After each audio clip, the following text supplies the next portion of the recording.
আসসালামু আলাইকুম। বাংলাদেশি ব্লগার মম মিতু চ্যানেল থেকে আমি মিতু বলছি। কেমন আছেন সবাই? আশা করছি আল্লাহর রহমতে সবাই ভালো আছেন, সুস্থ আছেন। আলহামদুলিল্লাহ আমরা সবাই ভালো আছি। নতুন আরও একটি ব্লগ ভিডিও দেখার জন্য আমার এই ছোট চ্যানেলে সবাইকে ওয়েলকাম জানাচ্ছি। সকাল থেকে ব্লগ ভিডিও শুরু করেছি, আর আজকে সকালে বানাচ্ছি পরোটা। অনেক দিন হলো পরোটা এভাবে 4 শেপ করে বানানো হয় না। তো দিনটা ছিল হচ্ছে শুক্রবার, আশুরার দিন।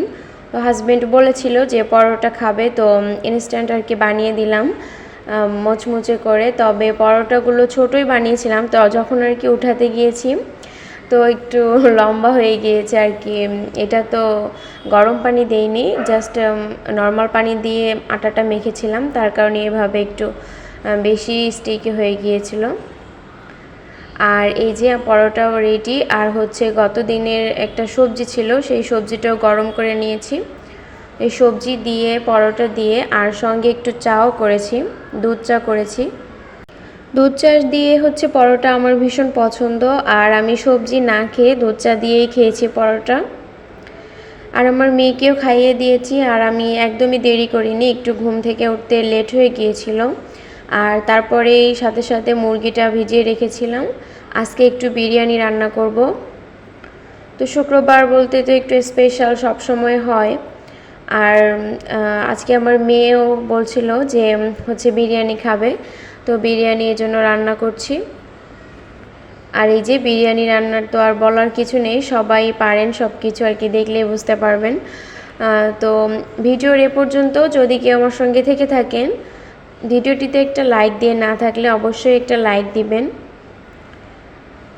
আর যদি আমার চ্যানেলে আজকে নতুন হয়ে থাকেন তো চ্যানেলটা অবশ্যই সাবস্ক্রাইব করে পাশে থাকা নোটিফিকেশনের অল অপশনটা অন করে রাখবেন, যাতে করে আমি যখনই কোনো নতুন ভিডিও ছাড়বো আপনার কাছে নোটিফিকেশন পৌঁছে যাবে। আপনি আপনার সময় ও সুযোগ করে আমার ভিডিওটা দেখে নিতে পারবেন। আর যারা যারা এই কাজগুলো করেছেন তাদেরকে অসংখ্য অসংখ্য ধন্যবাদ। তো আমি হচ্ছে বিরিয়ানির মাংসটা রান্না করা হয়ে গিয়েছে, এবার হচ্ছে চালটা খুব ভালো করে ভেজে নিয়েছি অনেক সময় ধরে। তারপরে এই যে একবারে এখন হচ্ছে হয়ে গিয়েছে, মাংস মিক্স করে দিয়েছি। তো কিছু সময় দমে রেখে তারপরে হচ্ছে খাবার খাবো। আর তার আগে হচ্ছে আমি এখানে ঝাড়ু দিচ্ছিলাম, তো পুরো বাসাটাই আর কি ঝাড়ু দিয়ে নিয়েছি। আর ঝাড়ু দিয়ে তারপর পুরো বাসাটা মুছে এরপরে হচ্ছে গোসল করব, নামাজ পড়ব, এরপরে খাওয়া দাওয়া করব। তো এখন যেন সংসারের কাজ শেষই করতে পারি না, মনে হবে যে দুইজন মানুষ কিসের এত কাজ। আসলে বাচ্চার পিছনেই অনেকটা সময় চলে যায়। আর তারপরে দেখা যায় আসলে দিনটা একটু ছোট হয়ে এসেছে। আগে দেখা গেছে অনেক অনেক কাজ করা যেত, বা আমি আমার নানুকে দেখেছি, আমার আম্মুকে দেখেছি, তারা অনেক অনেক কাজ করেছে, বাহিরেও করেছে আবার ঘরের ভিতরেও করেছে। তো তাদের তুলনায় কিন্তু আমি কিছুই করি না তেমন, তারপরেও যেন সময়ই পাই না। আর যতটুকু কাজ করি মনে হয় যেন সবসময় কাজের তালেই থাকি, একটা না একটা কাজ থাকেই। এই যে দেখুন ঘর মুছতে এসেছি, এর আগে কিন্তু একবার খেলনা আমি উঠিয়ে রেখেছিলাম, আমার মেয়ে আবার এসে খেলনাগুলো এলোমেলো করেছে। তো এই খেলনাগুলো আমি এখন আবার উঠিয়ে তারপরে হচ্ছে পুরো রুমটা ক্লিন করে নিব। সবার পরিবারেই কাজ থাকে, সেটা কম হোক বা বেশি হোক। মানুষ কম থাকলে দেখা যায় কাজ একটু কম থাকে, আর মানুষ বেশি থাকলে কাজ একটু বেশিই থাকে। কিন্তু কাজ কিন্তু সবারই করতে হয়, কম আর বেশি। আর মানুষ জন্মের পর থেকেই কিন্তু কাজ শিখে আসে না। কিছু কিছু মানুষ আছে যে তারা অনেক মানুষের ভুল ধরে, বা এটা হচ্ছে না ওটা হচ্ছে না, এমন কেন হচ্ছে, অথচ তারাই কিন্তু একটা টাইম কাজ পারতো না, তারা কিন্তু সেই কথাটা ভুলে যায়। কোনো মানুষকেই নিজের মতো করে জাজ করা একদমই উচিত নয়, এটা আমার একদমই পছন্দ না। প্রত্যেকটা মানুষের মধ্যেই ভালো খারাপ সব দিকই আছে। আল্লাহ তাআলা প্রত্যেকটা মানুষের মধ্যে বিশেষ ধরনের গুণ, একটা না একটা গুণ দিয়েছে, সেটা কেউ দেখতে পারে, কেউ দেখতে পারে না, এই আর কি। তো আমি হচ্ছে কথা বলতে বলতে এখানে দেখছেন পায়েস রান্নার জন্য আর কি প্রস্তুতি নিচ্ছিলাম। পোলার চালটা ভিজিয়ে তারপরে রেখেছি। তো আমার চালের পরিমাণটা একটু বেশি হয়ে গিয়েছিল দুধের তুলনায়। তো দুধটা আমি বেশ অনেক সময় ধরে জাল করেছি, আর এটার মধ্যে পাউডার দুধও দিয়েছি, তারপর চিনি আর গরম মশলা, এই দারচিনি, এলাচ এগুলোও দিয়েছি।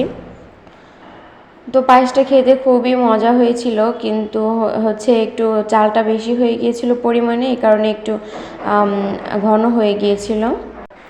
পায়েস হচ্ছে একটু পাতলা খেতে ভালোই লাগে আর কি, আমার কাছে পাতলা পাতলাই ভালো লাগে, তো একটু ঘন হয়ে গিয়েছিল, তো কোনো ব্যাপার না। তো তারপরে হচ্ছে আমি হচ্ছে রুমে গিয়ে বিছানাটা চেঞ্জ করে নিয়েছি।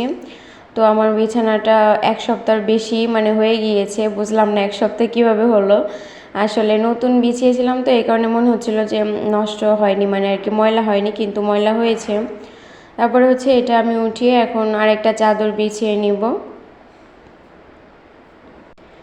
আমি কিন্তু ভিডিওতে কম ভিডিও মানে কাজ শেয়ার করি, দেখা যায় কি খুবই অল্প পরিমাণে রান্নাবান্না আর টুকটাক কাজ, কিন্তু কাজ একটা দিনে কিন্তু অনেক ধরনের কাজ থাকে, অনেক ধরনের কাজ করি, সেইগুলো সব আর কি ক্যামেরা বন্দি করা হয় না, আর মনেও থাকে না। অনেক সময় আছে যে এইটা করছি মনে থাকে না, আবার আছে যে ক্যামেরা সেট করে তারপরে ভিডিও রেডি করা খুব একটু কষ্ট হয়ে যায়, আর অনেক বেশি সময়ও লাগে।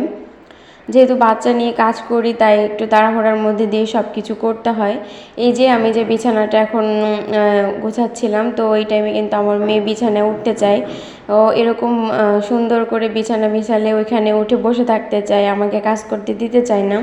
তো ওকে বুঝিয়ে সুঝিয়ে অনেক কষ্ট করে আর কি এখান থেকে সরানো হয়েছে, যেহেতু ভিডিও করব। তো এই যে ফাইনালি আমার বেডটা গোছানো শেষ, এখন আমি পুরো বাসাটা আবার একটু ঝাড়ু দিয়ে নিব। আজকে এখানেই বিদায় নিচ্ছি, দেখা হবে পরবর্তী ভিডিওতে। আল্লাহ হাফেজ।